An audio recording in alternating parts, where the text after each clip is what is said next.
Bonjour à toutes et à tous, bienvenue dans le webinaire d'information organisé par Centrinfo en partenariat avec la DGEFP. Ce webinaire, ouvert à tous d'une durée d'1 heure, a pour objectif de vous apporter toutes les réponses aux questions que vous vous posez sur le cadre juridique de la FEST.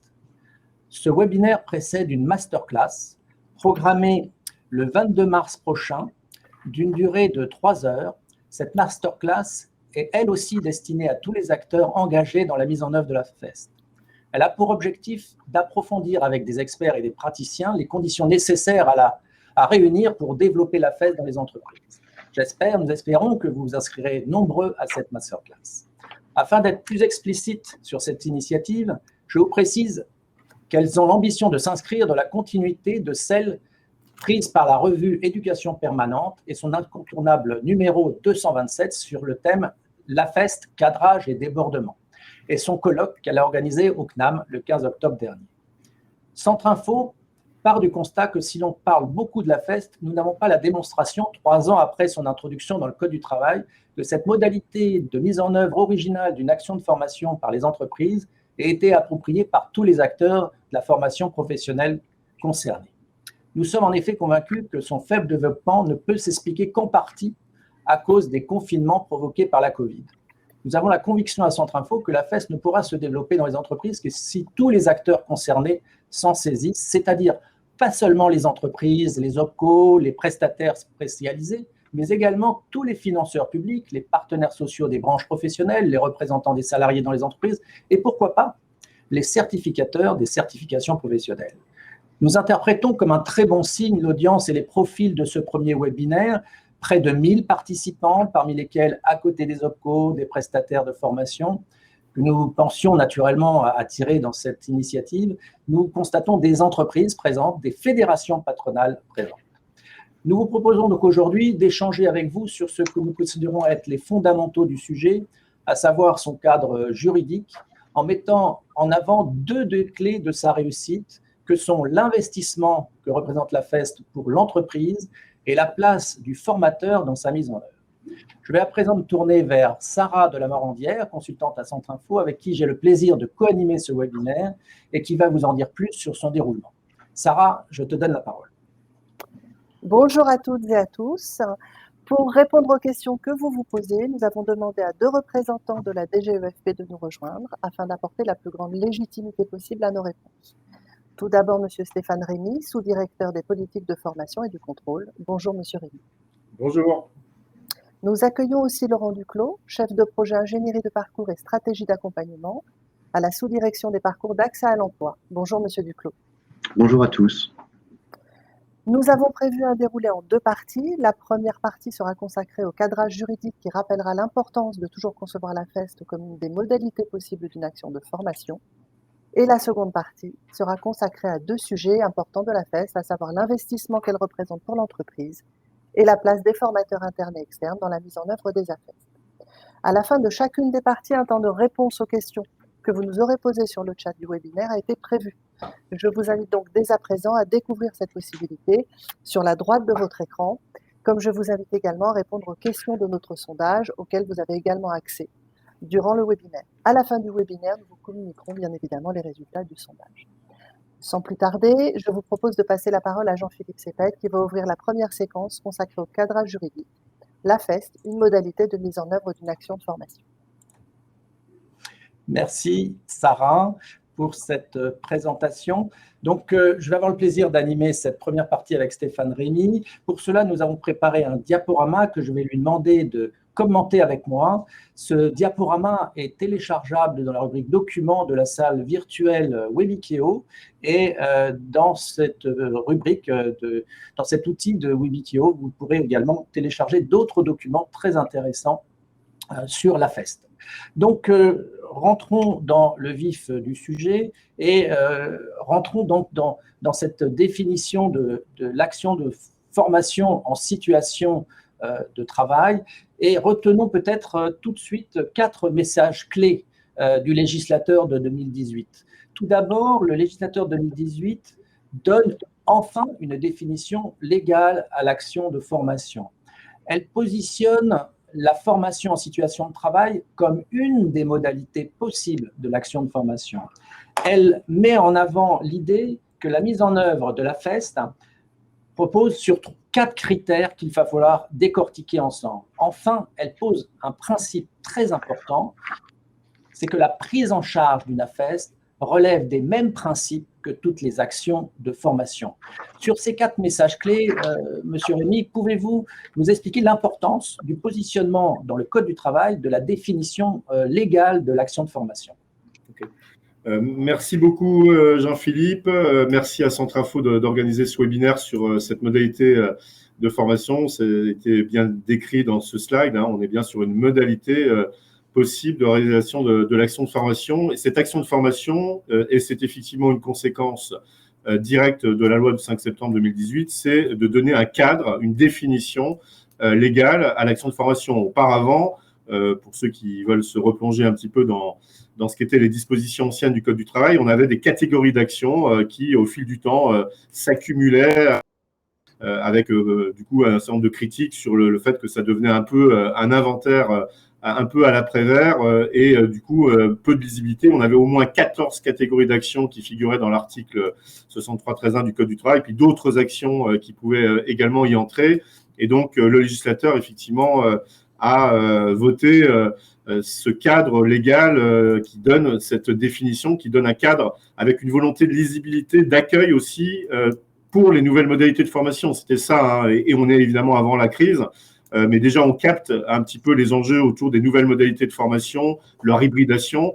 Et je pense que c'était clairement la volonté du législateur, voilà, d'avoir un cadre qui soit simple et accueillant, permettant que s'épanouissent un certain nombre de nouvelles modalités de formation. Et il en a mis 2 particulièrement en exergue, que sont les formations à distance et également, et sur un pied, je dirais, équivalent, les modalités de réalisation de l'action de formation par le biais de la situation de travail. Donc, c'est vraiment le sens que l'on peut donner effectivement à cette volonté de la réforme de 2018. Et alors, je voudrais qu'on insiste un petit peu aussi sur le fait que la FEST n'est pas un dispositif à proprement parler, comme par exemple la VAE est un dispositif. Hein. En fin de compte, la FEST se niche dans la définition de l'action de formation. C'est tout à fait exact. On a 4 types, là aussi les choses ont été simplifiées. Donc, on a 4 types d'actions qui entrent dans le champ de la formation professionnelle. On a l'action de formation et donc la FEST en est une des modalités de réalisation. Vous avez les bilans de compétences, vous avez les actions qui permettent de concourir à la validation des acquis de l'expérience, et puis vous avez, et c'est évidemment nouveau, les formations en apprentissage. Rappelons qu'en ce qui concerne l'apprentissage, on est sur de la formation initiale, professionnelle, mais formation initiale, et donc ces 4 catégories d'actions sont aujourd'hui celles qui composent le champ de la formation. Et donc quand on parle bien de la première catégorie, qui est la catégorie action de formation. Alors voilà, rentrons maintenant un peu plus dans le sujet et décortiquons donc la construction juridique de la FEST à l'intérieur de cette action de formation. Et donc, il est indispensable de revenir sur la définition légale de l'action de formation. Donc, la définition légale est définie maintenant très simplement, un parcours pédagogique permettant d'atteindre un objectif professionnel.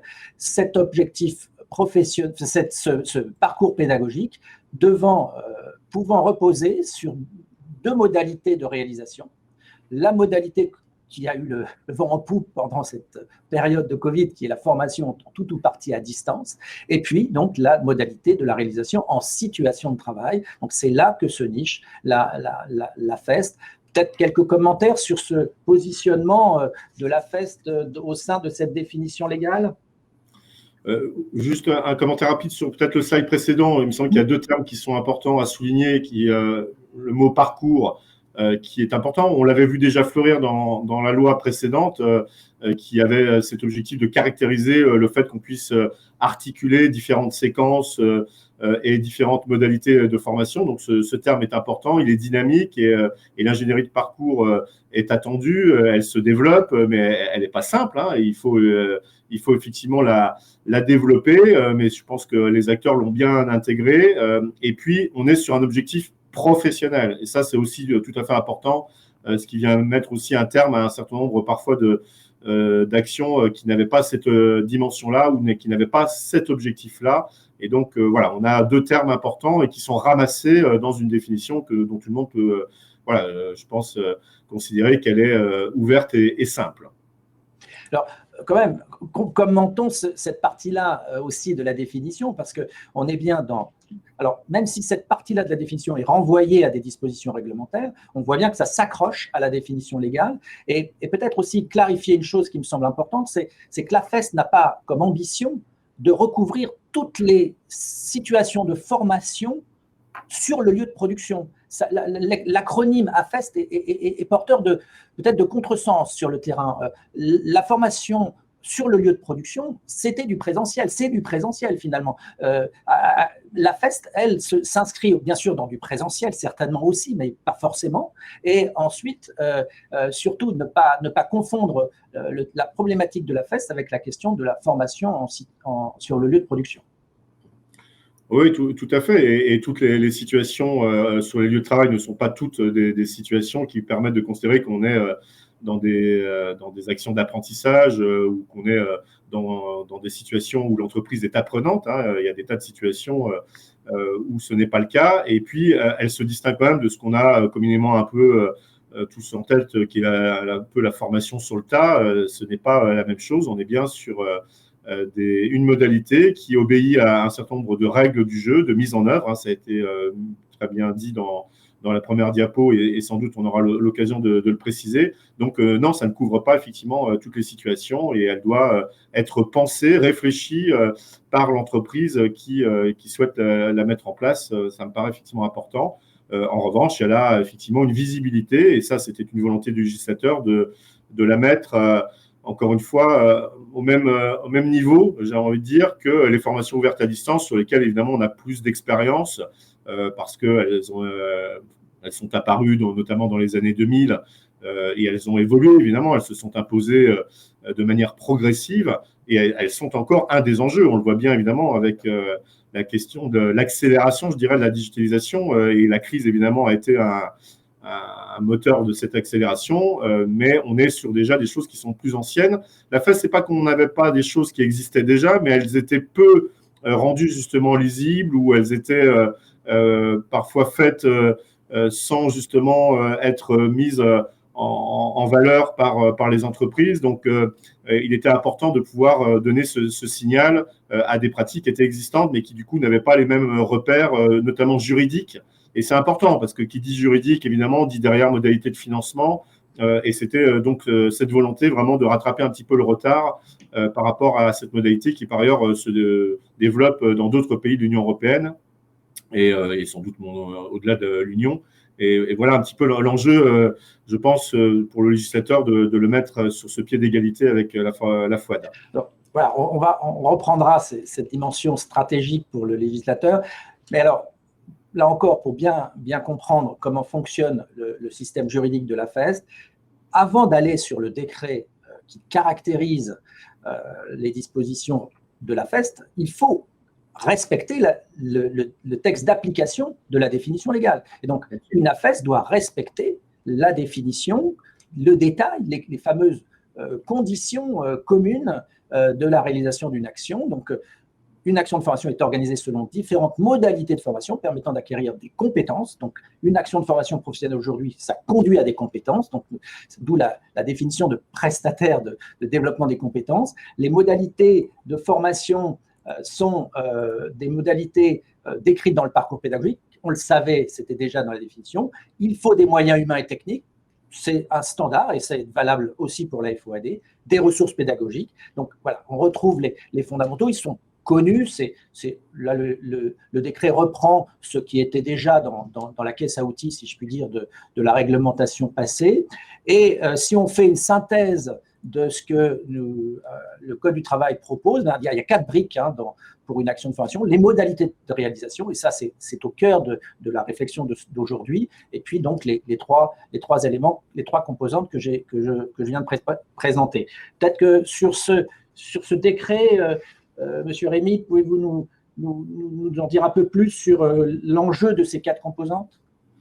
C'est très bien décrit, c'est-à-dire qu'on est passé sur l'ordonnancement juridique, on part de la loi, qui est quand même le cadre général, qui donc permet de donner un sens à ce qu'on est en train d'évoquer, et puis une disposition en R, donc, qui est un décret pris après avis du Conseil d'État, et qui effectivement est commun à l'ensemble des actions de formation. C'est vrai que parfois, on a tendance à aller un petit peu vite, on a le L qui effectivement mentionne la FEST, et puis boum, on va aller chercher directement le décret simple, qui est un décret donc D, qui caractérise ce que comprend la FEST. Mais il y a un passage intermédiaire, et qui est important de rappeler, c'est qu'on est bien dans le champ des conditions de l'action de formation. C'est une action de formation avec donc une modalité qui lui est propre, et qui peut être d'ailleurs, encore une fois, articulée, hybridée avec du présentiel ou du distanciel. Et puis l'importance, effectivement, de faire appel aux modalités du parcours, aux moyens humains et techniques, qui peuvent être asynchrones, évidemment, dans la formation à distance.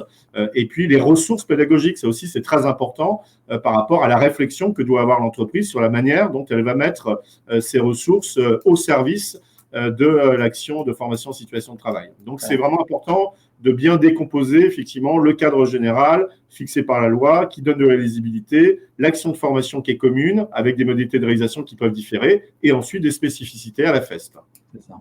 Alors, maintenant qu'on a respecté l'environnement, nous pouvons rentrer dans les 4 conditions qui caractérisent la mise en œuvre, la réalisation en situation de travail, donc les composantes de la FEST telles que décrites donc par les dispositions du D 6313-3-2 du Code du travail. Donc, 4 briques, l'analyse de l'activité de travail avec il faut l'adapter à des fins pédagogiques, le cas échéant. Les formateurs, les tuteurs mobilisés avec des désignations. Naturellement, tous ces acteurs doivent être repérés, identifiables. Des mises en situation de travail avec des phases réflexives, des phases d'évaluation, des jalons, tout ça étant scénarisé.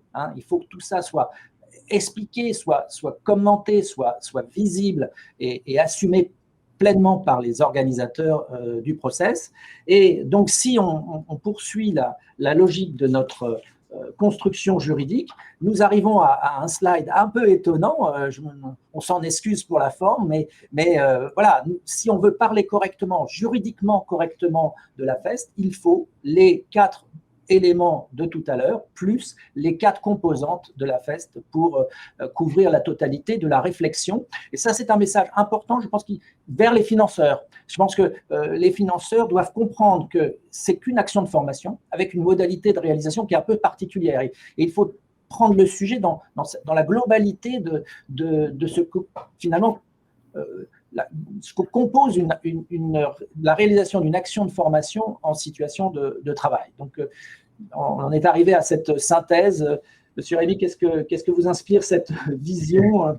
Elle est très colorée. Non, mais je crois que c'est important de bien pouvoir croiser ce que sont ces modalités de la FEST. Et si vous regardez l'article D en question, il est bien rédigé en indiquant qu'il comprend l'ensemble de ces 4 points, donc l'analyse de l'activité de travail, la désignation d'un formateur et le cas échéant qui peut être tuteur, les mises en situation de travail qui sont, je dirais, la caractéristique pédagogique essentielle de ce qu'est une action de formation en situation de travail, qui justifie évidemment des interruptions, une exploitation des enseignements, y compris par rapport à ce qui était attendu, les écarts, et puis tout ce qui jalonne en termes d'évaluation ce processus. Et ça se croise avec, encore une fois, les modalités de parcours, les moyens, etc. Enfin bref, je ne vais pas paraphraser ce qui est mis à l'écran. C'est tout ça, effectivement, qui doit être pensé, qui doit être réfléchi et qui doit faire bloc. C'est l'ensemble dont on a besoin pour caractériser une action de formation et singulièrement une FEST. Et ça, je pense que ce message doit être bien intégré par l'ensemble des acteurs, y compris évidemment par ceux qui ont vocation à intervenir en financement. Donc voilà, elle peut apparaître comme étant un peu complexe, mais en réalité, je pense qu'elle est tout à fait logique par rapport à un processus d'ingénierie pédagogique qui est quand même au cœur de ce qu'on est en train d'évoquer. Oui.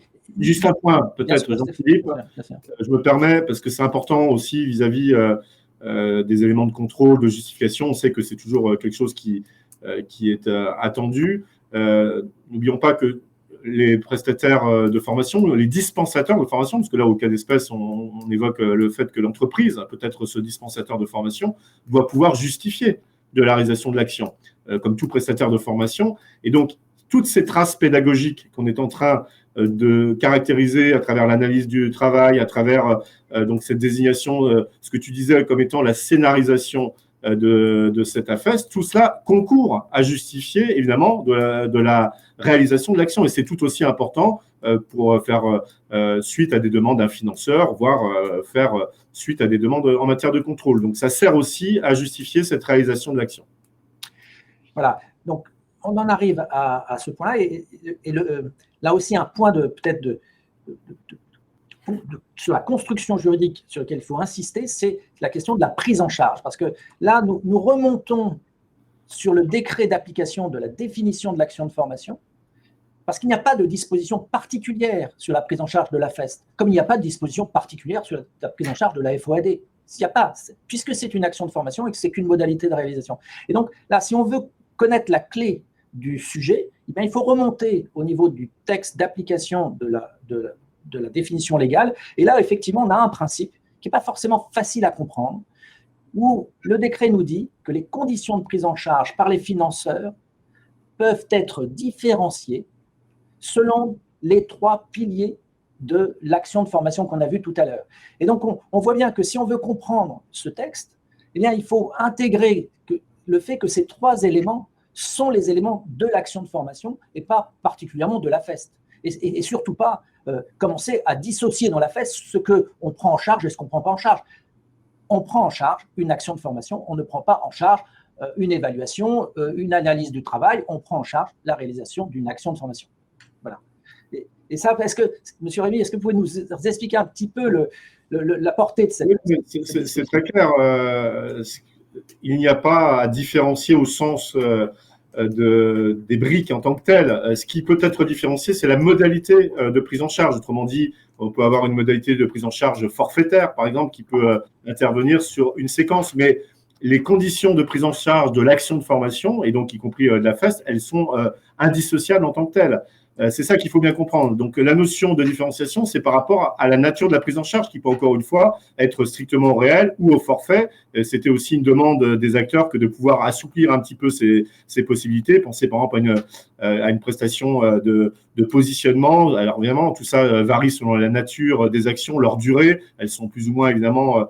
on n'est pas obligé d'avoir forcément un positionnement systématique, mais ça peut faire sens notamment, et c'est même obligatoire pour le PTP, pour les projets de transition professionnelle. On est sur des formations qui sont évidemment très longues. Et il est logique de faire appel à ces prestations de positionnement ou d'accompagnement ou d'évaluation, etc. C'est cette notion de forfaitisation qui peut là intervenir pour ces séquences, mais les caractéristiques de l'action de formation pour leur prise en charge doivent être au global réunies pour permettre à un financeur d'intervenir. Il n'y a pas à dissocier une brique et notamment de la FEST par rapport aux 4 points qu'on a vus, c'est-à-dire on ne peut pas prendre que l'évaluation, on ne peut pas prendre que l'analyse du travail, c'est bien l'ensemble qui doit être pris en charge. Après, dans la modalité de cette prise en charge, on peut remonter effectivement à ce qu'est le sens de ce décret et la capacité à différencier la modalité, encore une fois, entre la prise en charge notamment forfaitaire, qui est aussi une souplesse à laquelle les acteurs ont, je pense, vocation à réfléchir et à travailler pour plus de simplicité aussi dans les prises en charge. Alors, on arrive à la fin de la première partie, le temps est compté. Je vais me tourner vers Sarah qui a observé ce qui se passait sur le chat. Est-ce que Sarah, il y a beaucoup de questions? Est-ce qu'il y a, voilà, comment Absolument. sur le chat? Alors, beaucoup de questions, beaucoup de commentaires. Ce qui est formidable, c'est aussi que quand les personnes ont les réponses à la question de quelqu'un d'autre, donc il y a de l'enrichissement mutuel, donc ça, c'est vraiment parfait. Donc, dans les points, alors il nous reste quelques minutes, on a quelques minutes en tout cas pour aborder des questions. Donc, je vais en poser 3 dans un premier temps qui sont très simples, c'est-à-dire lien entre AFEST apprentissage, lien entre AFEST et VAE et lien entre AFEST et Calliope. Voilà, je fais un paquet avec cette première question, déjà, dans un premier temps. Ok, alors peut-être on l'a dit trop rapidement. Donc, l'AFEST est donc une modalité de réalisation de l'action de formation et donc strictement de l'action de formation. Donc, du coup, par raisonnement, on n'est pas dans le champ des 3 autres types d'actions que j'ai mentionnés tout à l'heure, que sont les bilans de compétences, que sont les actions concourant à la VAE et ce que sont les formations d'apprentissage. Donc ça, c'est le premier point de clarification. s'agissant de Calliope, elle repose bien sur ces 4 catégories d'actions. Et donc, les prestataires qui sont tenus d'obtenir Calliope ou qui veulent volontairement aller chercher cette marque de qualité le font sur un périmètre qui est soit sur la globalité des 4 types d'actions, soit, et comme ça arrive de manière spécifique, sur le bilan ou sur l'AVE ou sur la formation en apprentissage. Évidemment, en volume, c'est l'action de formation qui est la plus importante en termes de demande par les prestataires de formation auprès de leur organisme certificateur. Donc, c'est en fonction de ce périmètre qu'on arrive à distinguer les 4 types d'actions, et la FES doit être bien comprise comme étant une modalité de réalisation et non pas comme une catégorie d'action ou un dispositif. Et je pense que quand on aura tous bien en tête ces points de repère, on pourra continuer d'avancer et d'essayer de promouvoir ces modalités qui sont d'ailleurs un des rôles confiés aux opérateurs de compétences. Merci beaucoup. Une seconde thématique qui est en fait l'interrogation financement, ou en tout cas rôle des OPCO relativement à la FES dans le cadre d'une formation interne dans une entreprise. Donc, dans l'entreprise, formation interne, modalité à FES, l'OPCO, quel est son rôle dans cette configuration? Là aussi, c'est très important. La modalité à FES, évidemment, par nature, elle a vocation à s'épanouir et à se mettre en place par les entreprises qui sont des dispensateurs de formation. On peut avoir des prestataires externes qui peuvent intervenir, mais sur le point de départ, on est d'abord sur une modalité de réalisation qui peut être mise en place par l'entreprise et donc en utilisant comme matériau pédagogique la situation de travail. Alors là-dedans, en appui à ces modalités de réalisation d'action, les OPCO ont un rôle très important à jouer.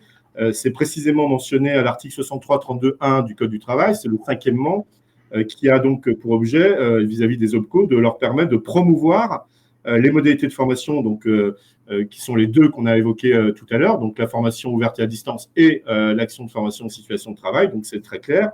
Et par ailleurs, compte tenu de leur mission en matière d'information, de conseil, d'accompagnement, qui sont, eux, mentionnés toujours dans un 5e, mais au titre de l'article R63.32.17, pour les juristes, ils verront que, évidemment, ça peut s'imputer sur les frais d'information et de pilotage de projets qui sont notamment en accompagnement des petites et moyennes entreprises, notamment, évidemment, à toute son importance en termes d'écriture. Donc, les choses sont très claires par rapport au rôle attendu sur ces modalités de formation et le rôle que peuvent y jouer les OPCO, évidemment, dans le respect des CA paritaires, les orientations prises, les priorités, les conditions de responsabilité, et elles sont celles des CA paritaires, mais du point de vue du Code du travail, évidemment, leur capacité à intervenir, à agir et à financer est très clairement établie. Très bien. Alors, une troisième et peut-être, je pense, dernière question pour cette partie, relative à l'une des composantes d'une AFEST, qui est l'analyse du travail, cette première composante absolument indispensable. Et du coup, il y a une vraie interrogation dans la mesure où cette étape est nécessaire, est tout à fait indispensable. Qu'en est-il justement d'un éventuel financement du temps passé pour effectuer cette analyse du travail? Là, on est vraiment dans le concret. Voilà. Et pour répondre à cette question, il faut qu'on soit cohérent avec tout ce qu'on vient d'expliciter, le cadre légal qui est la norme supérieure, les conditions de l'action de formation, les modalités de réalisation d'une AFES qui comprennent du coup l'ensemble des 4 critères, dont l'analyse du travail, parce que c'est encore une fois ce qui va fonder le matériau pédagogique qui va ensuite justifier les phases réflexives, l'interruption des situations de travail pour pouvoir les exploiter, et puis toute la partie donc accompagnement et formation et d'évaluation. C'est tout ça qui évidemment se bloque et qui fait sens dans la modalité d'intervention et de prise en charge. Donc on n'isole pas des temps en disant je ne prends que ça ou je prends que ça, et donc ça fait partie de l'ensemble qui doit être proposé et présenté à la prise en charge. Bien sûr, on précise les choses. L'analyse du travail, il faut la préciser. La partie plus formative, il faut la préciser. Mais c'est bien l'ensemble qui justifie la prise en charge de l'action de formation et donc de la FEST qui en est une des modalités de réalisation. C'est comme ça qu'il faut bien comprendre les choses. Et donc, quand on a un doute sur la manière de percevoir ou de comprendre ces situations, eh ben, on remonte sur la norme juridique supérieure Et à un moment, je crois que le faisceau d'indices, il est clair sur la manière dont les choses doivent se mettre en place. C'est quand même quelque chose à laquelle il faut faire attention, c'est-à-dire que les entreprises doivent bien mesurer, notamment, ou ceux qui les accompagnent, ces exigences, mais elles ne sont pas dissociables, elles sont toutes aussi importantes, et en particulier, effectivement, ce temps passé pour l'analyse du travail, mais qui ne peut pas non plus s'isoler, elle doit être intégrée à l'ensemble des 4 briques que l'on a caractérisées dans ce décret simple. J'en profite pour rappeler qu'il a été élaboré après une expérimentation qui a été conduite par un certain nombre d'OPCA, on était avant à la transformation OPCA-OPCO, et avec également des partenaires sociaux qui ont été contributeurs. Et donc voilà, tout ça n'est pas sorti du chapeau sans concertation. Je me permets aussi de le souligner. Merci, merci. Je prends le relais, Sarah, pour te donner la parole très vite, puisque effectivement le temps nous presse et il faut aborder maintenant la deuxième partie de ce webinaire, donc consacré à deux sujets clés qui nous semblent importants, donc l'investissement que représente la FES pour l'entreprise et celui des formateurs. Avant de te donner la parole, Sarah, je invite à nouveau les participants à renseigner le sondage, les 3 questions qu'on vous a posées à la fin du webinaire. Donc, nous révélerons les résultats de ce sondage. Sarah, je te donne la parole. Merci beaucoup, Jean-Philippe. Pour cette séquence donc, sur l'investissement de l'entreprise, j'ai le plaisir de pouvoir solliciter Laurent Duclos. Donc, je le rappelle, chef de projet ingénierie de parcours et stratégie d'accompagnement à la sous-direction des parcours d'accès à l'emploi. Donc, Monsieur Duclos, au travers de cette première partie des questions et des réponses apportées, nous avons bien compris que c'est l'entreprise qui est concernée en premier lieu. Donc, en reprenant ce qui a été dit, on en arrive à ce schéma global qui permet d'identifier une zone favorable pour une AFES. Donc, nous avons représenté ici l'entreprise et les 3 conditions pour qu'il y ait à la fois opportunité et faisabilité d'AFES. Donc, nous avons placé le manager, l'organisation du travail et le collectif de travail, ainsi que les compétences internes du formateur, tuteur, facilitateur et de l'expert métier. Donc, tous ces ingrédients qui sont à réunir pour qu'il y ait à la croisée, on le voit bien là, une zone favorable pour une AFES, une zone où il y a contexte et opportunités qui sont identifiables et ensemble. Donc, il y a également, si nécessaire, ce n'est pas toujours nécessaire, mais si nécessaire, il y a des compétences à l'externe de l'entreprise, à savoir l'architecte AFES, le tiers intervenant, qui n'est pas nécessairement un formateur, et donc ces compétences externes peuvent être sollicitées.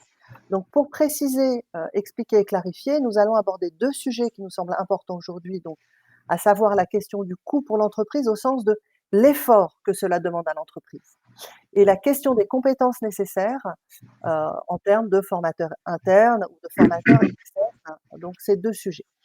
Donc, première question sur l'opportunité d'une AFES. Donc, avant de se lancer dans un projet d'AFES, l'entreprise est invitée à s'interroger sur son opportunité. D'ailleurs, ça a été relevé par des participants dans différentes questions autour de l'opportunité et de la faisabilité. Donc, on parle de cette opportunité d'une AFES, mais comment la reconnaître? Comment savoir si c'est opportun ou quand c'est opportun? Alors, oui, vous venez de le pointer, c'est-à-dire qu'une AFES, c'est d'abord, c'est peut-être quelque chose qui tranche avec des réflexes que nous avions eus antérieurement, une stratégie du management. C'est très important, c'est-à-dire que l'entreprise doit s'interroger précisément sur sa stratégie globale en termes de développement des compétences et évaluer les opportunités qui sont les siennes en matière d'acquisition des compétences et les difficultés qu'elle peut rencontrer. Donc, des difficultés de diverses natures, c'est-à-dire que est-ce que la question peut se poser de savoir si les compétences sont disponibles ou si on a des partenaires qui peuvent les rendre disponibles, par exemple des organismes de formation qui seraient à proximité. Et puis un autre sujet, qui est un sujet extrêmement important, qui est de savoir comment je rends les compétences accessibles. C'est-à-dire qu'il y a une personne qui est là, qui arrive dans l'entreprise, par exemple, et au bout de combien de temps elle est opérationnelle. Donc, développer l'accessibilité des compétences, ça peut avoir un coût. Si la personne est opérationnelle au bout de 6 mois, évidemment, on voit bien qu'il y a un manque là à produire ou un manque en termes de productivité qui est important. Est-ce qu'on ne peut pas accélérer la chose? Et là, la FES peut être vraiment quelque chose de recommandé pour développer rapidement l'opérationnalité. Très bien, merci beaucoup. Donc, une fois l'opportunité confirmée, on invite alors l'entreprise à s'intéresser à la question de la faisabilité. Donc, l'entreprise identifie en équipe, j'ai bien compris, et stratégiquement, est-ce que c'est opportun? Ensuite, comment savoir si c'est faisable? Alors, la faisabilité, parce que la FEST, l'une de ses particularités, évidemment, puisqu'elle est en situation de travail, c'est qu'elle doit trouver sa place dans quelque chose qui existe et qui n'est pas nécessairement configuré naturellement pour accueillir des actions de formation. Donc, il faut transformer une scène de travail en scène de formation. Alors, il y a d'une part le contexte de l'entreprise, contexte productif, soit un espace de contrainte, quoi, un milieu donné, je dirais, auquel il faut s'adapter d'une part, l'organisation de la production, les contraintes de la production, l'organisation de l'entreprise, et puis il y a un environnement immédiat, l'environnement de travail, et des situations qui sont susceptibles d'être aménagées ou ajustées pour les rendre formatives. Voilà. Alors, c'est la raison pour laquelle, d'ailleurs, le montage d'une AFEST nécessite, la plupart du temps, une ingénierie amont. D'abord, pour cadrer un projet d'implémentation de cette action, en termes, on l'a dit, d'opportunités de faisabilité, mais aussi, je dirais qu'une AFEST ne peut pas avoir lieu sans intéresser une communauté de travail. C'est-à-dire que ça se fait, voilà, là, il faut travailler sur l'intention des parties prenantes. Alors, on parlait de l'intention du management. Donc, une AFEST, c'est une stratégie du management, mais elle n'est pas la seule partie prenante. Il y a l'apprenant, évidemment, et puis le formateur, AFEST, dès lors, notamment que ce formateur est interne, est un expert métier dans l'entreprise, qui sera donc directement intéressé à cette action. Et puis, après, il faut produire tous les supports qui vont permettre de réaliser cette action de formation et qui vont mobiliser tant des compétences internes que, le cas échéant, comme l'explique votre schéma, si besoin est, des compétences externes, qui sont des compétences d'aménagement la plupart du temps, sachant que l'intervenant extérieur n'a pas nécessairement à être le formateur. Donc, on entend bien là, dans votre réponse, que l'organisation du travail dans l'entreprise est tout à fait à prendre en compte et est impactée. Elle est impactée, elle est impactante d'abord, et elle peut être impactée, mais positivement. Lors de l'expérimentation dont parlait Stéphane Rémy tout à l'heure, on avait observé, alors c'était un raccourci que je trouve tout à fait plaisant, qu'une AFEST aux bonnes propriétés pouvait être une QVT. C'est-à-dire que, puisque précisément on intéresse une communauté de travail à un moment donné, puisqu'il faut réfléchir à l'organisation du travail, y compris pour la conceptualiser et dégager quelque chose qui va pouvoir servir de référence dans la mise en œuvre de cette AFEST, on va agir aussi sur la qualité de vie au travail. Il faut voir que fabriquer des formateurs internes aussi, c'est valoriser quelque part des compétences qui sont dans l'entreprise, c'est les rendre visibles au-delà même de celles qui sont qu'on essaye de développer chez l'apprenant. Il y a ceux qui entourent l'apprenant à un moment donné qui peuvent voir aussi leurs compétences reconnues, et ça, je pense que c'est un plus en termes de rendement d'une AFEST, je dirais les effets de bord positifs de l'AFEST. Très bien, donc on comprend à ce stade qu'il est important que l'entreprise vérifie qu'une AFEST vient répondre à son besoin, qu'elle identifie aussi les compétences internes à mobiliser et qu'elle les mobilise. Donc, de plus, l'entreprise doit s'intéresser à l'organisation du travail et éventuellement aménager cette organisation. Donc, c'est un effort assez conséquent, c'est une dynamique à mettre en marche. Est-ce qu'on peut dire que l'entreprise doit envisager une AFEST comme un investissement pour des bénéfices immédiats et à venir? On sent bien que, compte tenu du fait que l'AFEST voilà, bon, va coûter cher, c'est-à-dire on veut développer les compétences, il y a un coût d'acquisition des compétences. Alors l'AFEST peut avoir peut réduire considérablement, je l'ai dit tout à l'heure, le coût d'acquisition d'une compétence, mais bon, son montage, si je puis dire, voilà, représente un certain nombre de coûts. En tous les cas, on ne peut pas, je dirais, du fait que l'AFEST, le développement d'une AFEST est une stratégie de management, on ne peut pas évacuer le fait qu'elle doit devenir l'objet d'une gestion.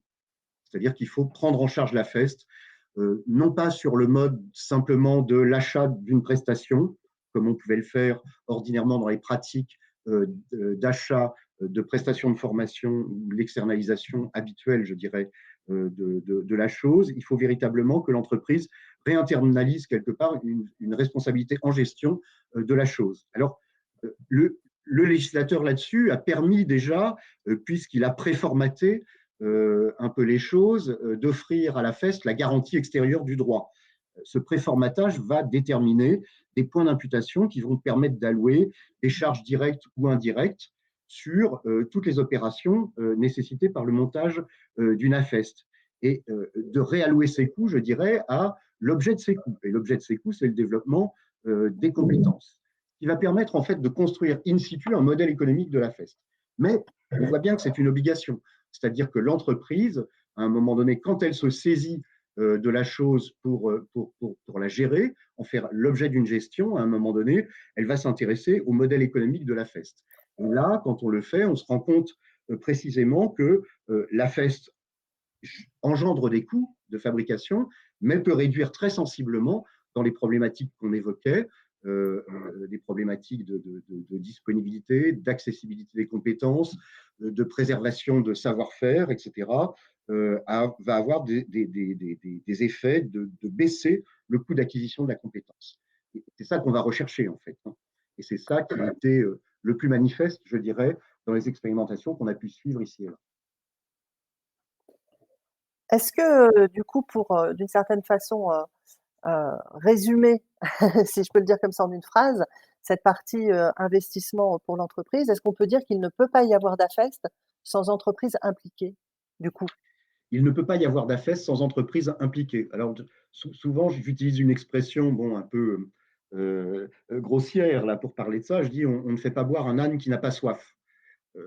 Voilà. Je crois que c'est la caractéristique de cette modalité formative. Elle implique une mobilisation de beaucoup de protagonistes, d'un certain nombre d'acteurs. Donc, elle peut être très rentable. À ces coûts sont associés des rendements qui peuvent être assez élevés, mais précisément, il appartient à l'entreprise de les objectiver. Alors, elle peut se faire aider, évidemment. Hein. Il existe un certain nombre d'experts mobilisables et de compétences externes qui sont mobilisables pour ce faire, y compris des compétences d'ailleurs déployées et développées depuis un moment chez les opérateurs de compétences qui permettent d'objectiver un peu les choses. Alors, les coûts, oui, mais pas oublier les rendements à un moment donné. C'est la raison pour laquelle je dis que la FES doit faire l'objet d'une saisie en gestion. D'accord, effectivement, c'est très clair. Alors venons-en à présent, aux compétences externes à l'entreprise.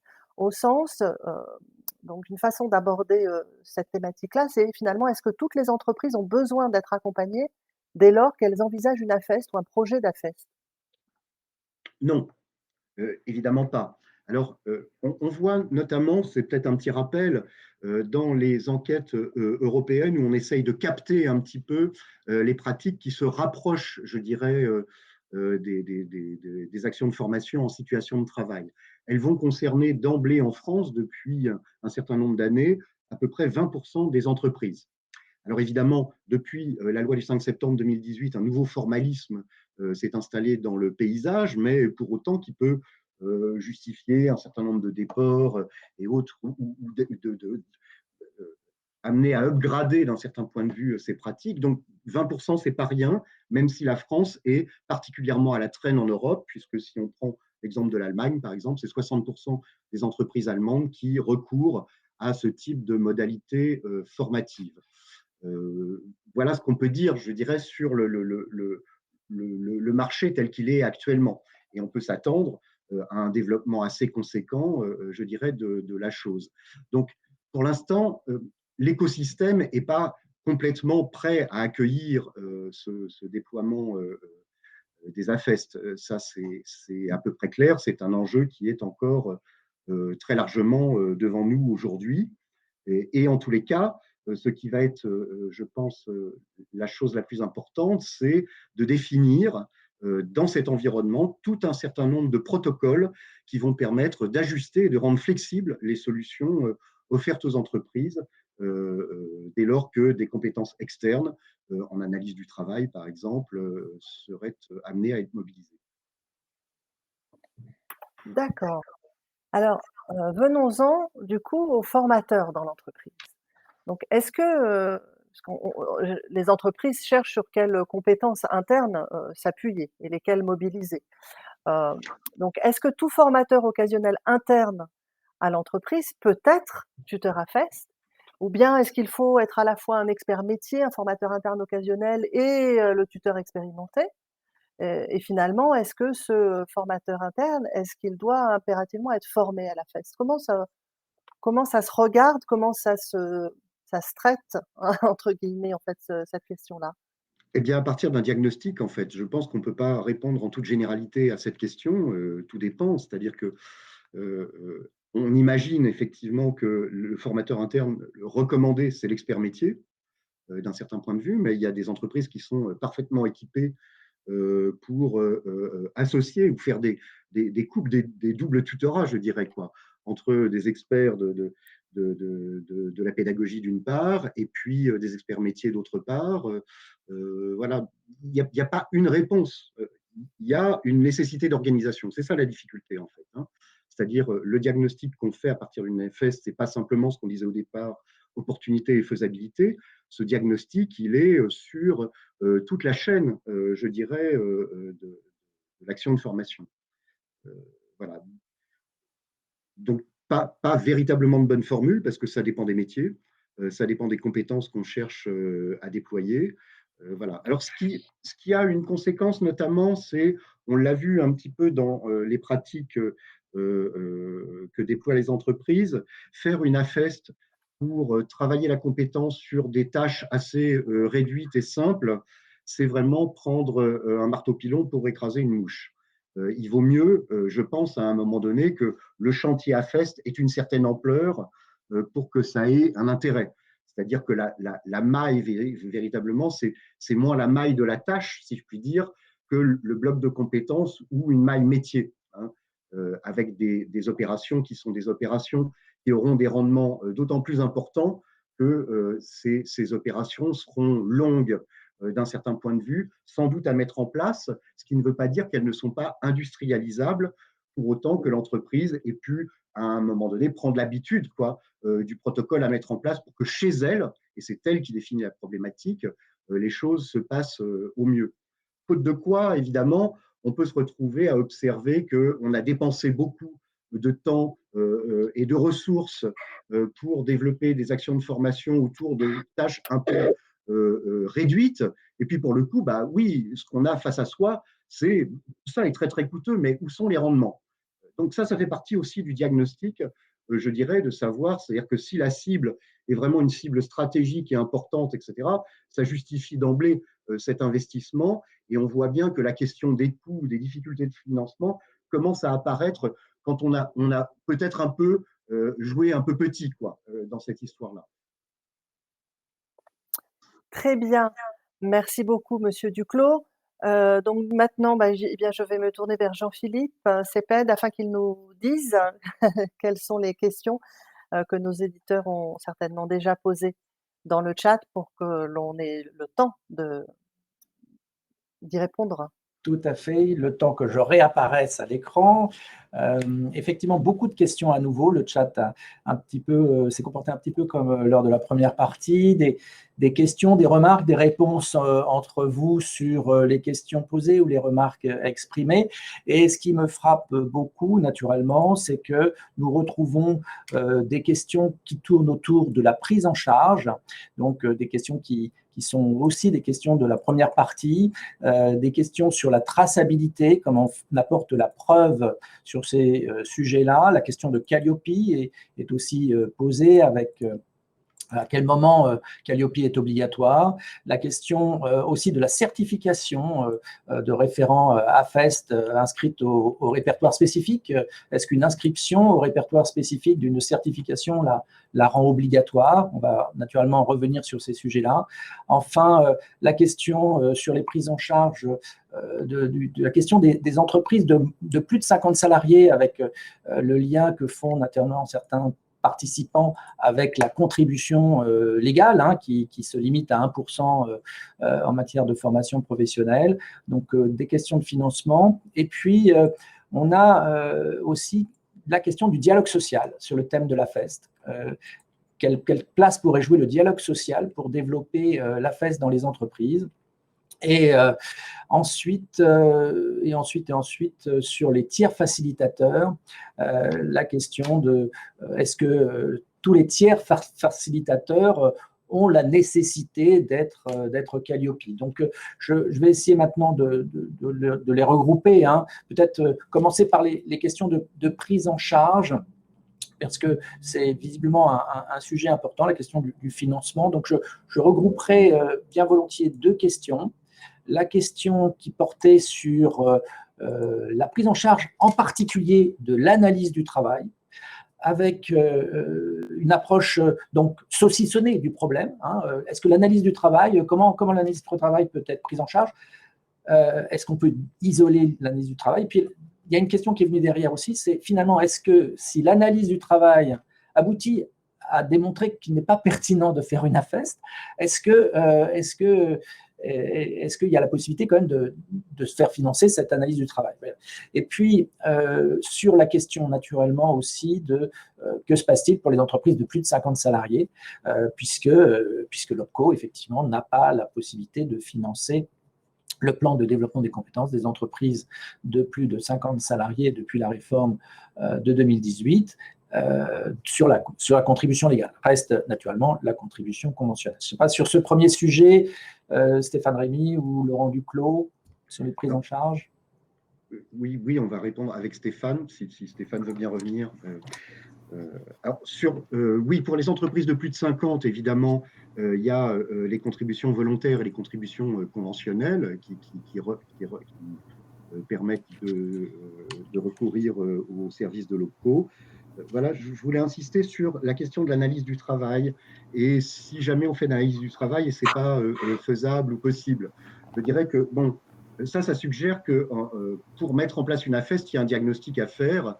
On le voit un peu à partir du slide que Sarah a projeté, qui est toujours à l'écran, je dirais en deux temps, quoi. C'est-à-dire que d'abord, opportunité, faisabilité, et faisabilité inclut le fait qu'évidemment, à un moment donné, on peut anticiper que l'analyse du travail va déboucher sur la construction d'une référence importante et praticable. Voilà. Et, bon, je crois qu'on peut répondre assez facilement de ce point de vue-là.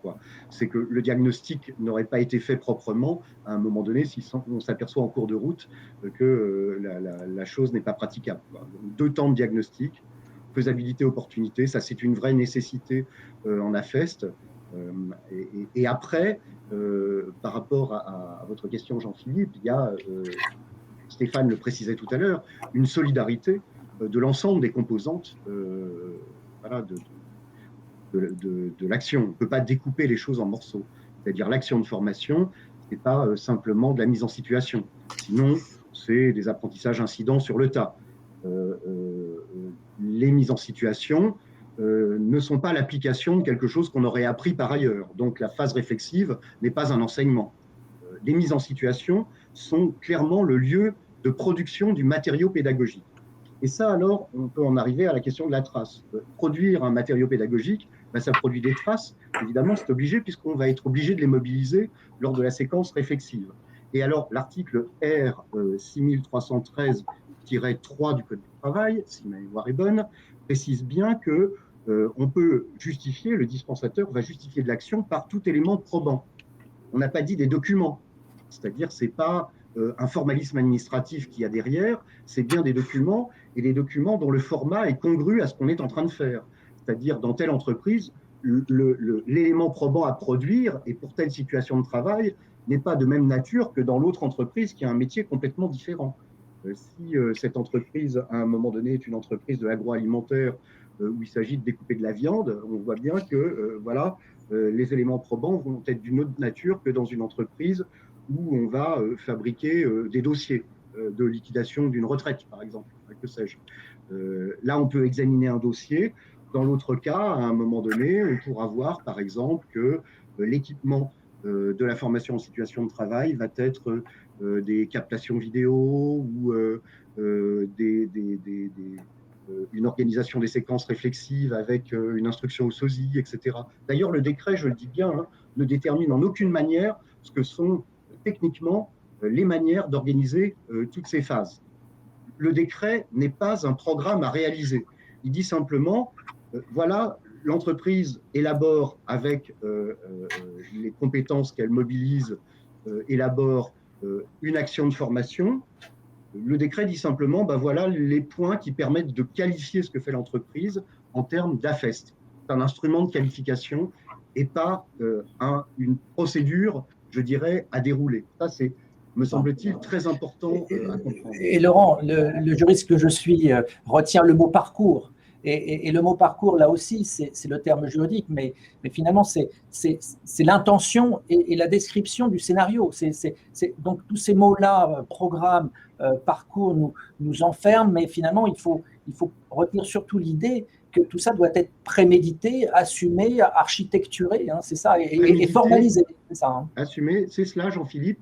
Et alors, il y a quelque chose qu'on peut dire simplement, c'est-à-dire que finalement, si l'entreprise a une stratégie et si elle raconte ce qu'elle veut faire et si elle garde ce qu'elle a fait, elle a satisfait assez mécaniquement aux obligations qui sont portées à sa charge.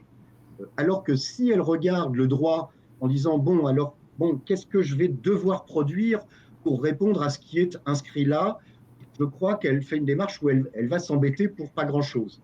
Parce que très souvent, au sein de l'entreprise, il y a un certain nombre de ressources qui, une fois qu'elles sont articulées, vont permettre précisément de produire tous les éléments qui sont les éléments probants et les éléments efficaces à mettre en jeu et à mobiliser dans la réalisation de l'action de formation. Voilà. Il est possible que les acteurs, un peu effrayés sans doute par les choses, quoique le décret soit assez sobre, hein, on nous avait demandé… Oui. Laurent, excuse-moi, on a d'autres questions et j'aimerais qu'on puisse les aborder aussi, parce que sur ce sujet de la trace, sur ce sujet du financement, je crois qu'on a à peu près compris les grands principes. Il ne faut surtout pas tomber dans un formalisme excessif, aller sur des pièces. Voilà, au contraire, il faut innover et il faut que, malheureusement, entre guillemets, les financeurs s'adaptent à ces nouveaux supports de traces, à ces nouveaux supports de mise en avant de la réalisation d'une…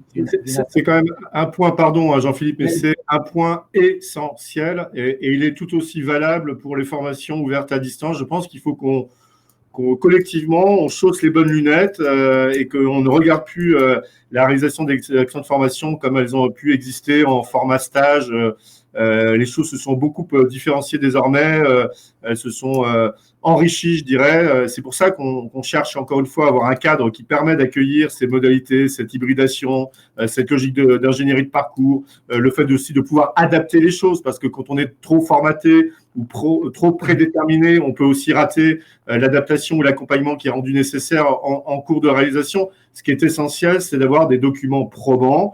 Et je constate avec plaisir que Laurent a bien en tête les références du Code du travail et l'article R6313.3, effectivement, qui rappelle ce principe-là. Encore une fois, on parle à toutes les entreprises de France et de Navarre, petites, moyennes et grandes. Les ressources ne sont pas les mêmes, les capacités à organiser ne sont pas les mêmes, mais le point commun, c'est d'avoir effectivement cette réflexion en amont, et on peut se faire aider pour mettre en place les choses, mais s'il vous plaît, essayons d'être logique, souple par rapport à ce qui est attendu, mais la souplesse n'est pas un ennemi de la traçabilité, y compris donc des nouvelles capacités à rendre compte de l'action de formation, qu'elle soit à distance ou en situation de travail. C'est ça le message et c'est très important, encore une fois, pour que tout le monde soit à l'aise dans les modalités de financement et y compris de contrôle.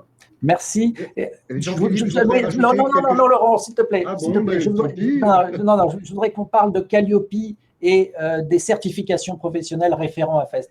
Il y a été beaucoup question de cela. Est-ce qu'il est obligatoire pour un prestataire qui accompagne une entreprise d'avoir la certification Calliope? Et moi, j'ai l'impression que la règle est simple. Si l'opération est financée par l'OPCO, si l'opération est financée par un financeur public dont la condition est que le prestataire soit détenteur de la certification Calliope, là, oui, Calliope est obligatoire. Mais une AFEST organisée par une entreprise sur ses ressources propres, et il y a des ressources propres en formation continue dans les entreprises, eh bien là, à ce moment-là, le prestataire n'a pas nécessité d'avoir Calliope. L'autre sujet, c'est la certification de référent AFEST enregistré au répertoire spécifique. On est bien d'accord, la réglementation ne l'impose pas pour faire de l'AFEST. C'est une initiative de distinction volontaire que peut prendre tout prestataire qui se lance dans l'AFEST. Ce n'est pas dans le Code du travail une obligation. C'est ça, Laurent? Oui, ça ne correspond à aucune exigence réglementaire. Maintenant, la formation professionnelle est dans le marché et effectivement, c'est la liberté des acteurs de faire cela. Sur la première question, la bonne question à poser, me semble-t-il, c'est la question de savoir qui est le formateur. Si le formateur est un formateur externe, en cas de prise en charge par un financeur public, dont un OPCO, si le formateur est externe, alors Calliope. Si le formateur est interne, au sens du deuxièmement du décret AFEST, alors non. C'est-à-dire qu'il peut y avoir intervention de tiers extérieurs et prise en charge normale des prestations ou des services qu'ils rendent à l'entreprise en l'aidant à organiser un peu les choses, mais pour le coup, on n'est plus dans cette perspective-là, plus dans la même. Voilà. C'est une des particularités de l'AFEST, qui permet d'ailleurs que, ça renvoie à une question posée antérieurement, que l'entreprise seule puisse organiser les choses. C'est-à-dire, rien ne l'oblige à recourir à des opérateurs externes. Je voudrais revenir sur preuve et trace parce que… Et ça sera la dernière intervention, Laurent, car nous avons… C'est une phrase qui éclaire sans doute les choses plutôt bien. C'est-à-dire que l'AFEST produit mécaniquement de la trace. Et la trace devient une preuve. Ça veut dire qu'on n'est pas obligé d'inventer des preuves administratives n'ayant rien à voir en fait avec ce qu'on va faire. La trace est transformable en preuve. Et elle est transformable en preuve et donc elle devient un élément probant pour la réalisation de l'action. Il me semble que voilà, c'est facile à comprendre de dire les choses comme ça. Très bien. Merci beaucoup pour ces éléments. J'avais promis aux participants le résultat du sondage. Donc, il y avait 3 questions posées aux participants qui nous ont rejoints. Avez-vous, avant de vous inscrire, des informations sur les actions de formation en AFEST? C'est intéressant. 85% des personnes présentes aujourd'hui avaient des informations sur l'AFEST, mais vous êtes quand même venus écouter ce webinaire. Ensuite, de votre expérience, le développement de l'AFEST dans les entreprises dépend de… Et là, il y avait plusieurs possibilités de réponse. Vous avez mis à 31% les entreprises, 15% les branches professionnelles. Donc là, on est bien au niveau, des acteurs qui ont en charge le pilotage des OPCO. C'est très intéressant. Les financeurs, 26%. Donc, ils viennent avant les branches professionnelles. Les prestataires de formation, ils viennent aussi avant les branches professionnelles à 18%. On le voit, la question de l'accompagnement est très importante. Sur les certificateurs de certification professionnelle, 6%, et les cabinets conseils, 5%. Donc, c'est assez intéressant aussi à observer. Enfin, 3e question, après ce webinaire, avez-vous besoin de plus d'informations sur l'AFEST? Eh bien, 63% considèrent qu'effectivement, le sujet n'est pas épuisé, il reste encore technique, un peu compliqué certainement, et on les comprend. C'est pour ça d'ailleurs que Centre Info ne va pas s'arrêter là sur ce sujet de l'AFEST. Je voulais, avant de conclure, tout d'abord remercier grandement les intervenants qui nous ont rejoints. Merci beaucoup à Laurent Duclos et à Stéphane Rémy d'y avoir participé. Merci beaucoup aux personnes de Webikeo et l'équipe de Centre Info d'avoir assuré le bon déroulement technique de ce webinaire. Merci d'avoir participé aux questions-réponses, d'avoir pu aussi interagir entre vous. Merci d'avoir joué le jeu du chat. N'oubliez pas de télécharger les supports qui sont mis à votre disposition donc dans la rubrique documents de la salle Webikeo. Également, vous dire que Centre Info, donc vous redire que Centre Info organise une masterclass le 22 mars donc prochain sur le thème de l'AFEST. Et enfin, il ne me reste plus qu'à vous souhaiter une excellente journée et à vous dire à bientôt. Merci beaucoup. Merci à tous. Merci. Au revoir. Au revoir. Merci beaucoup. Merci. Au revoir.